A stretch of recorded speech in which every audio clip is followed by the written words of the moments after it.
आज दिनांक 21 रोजी दिलीप राठोड हिमायतनगर पंचायत समिती सभापती यांच्या वावरामध्ये व्हिजिट देण्यासाठी आलोत आणि जे ड्रेचिंग केली आहे त्यांचे जे सालदार आहेत त्यांच्यासोबतसुद्धा ह्या ठिकाणी आपण मुलाखत घेत आहोत की त्यांची हळद आहे कशी आणि रिझल्ट आला कसा. तुमचं नाव सांगा दादा. नकुल राठोड. नकुल राठोड. आणि तुम्ही एकूण ड्रेचिंग किती केल्या? आम्ही एकूण 2 केलेले आहेत. 2 केले.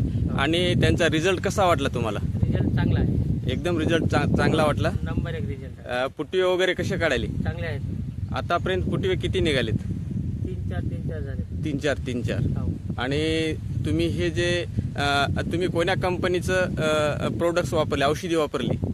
आम्ही SHPL SHPL ची 2 ड्रेसिंग केले. 2 ड्रेचिंग केल्या. हो. आणि हे तुमची एकूण 3 एकर हळद आहे. हो. आणि रिझल्ट एकदम खूप आणि समाधानकारक आलेला आहे. हो. वाढ पण चांगली आहे हां, आणि मजबूती पण चांगली आहे. बरं. पांढऱ्यामुळे पण चांगले आहेत. पांढऱ्या मुळ्या पण चांगल्या आहेत. चांगले आहेत. तुम्ही समाधानकारक आहात.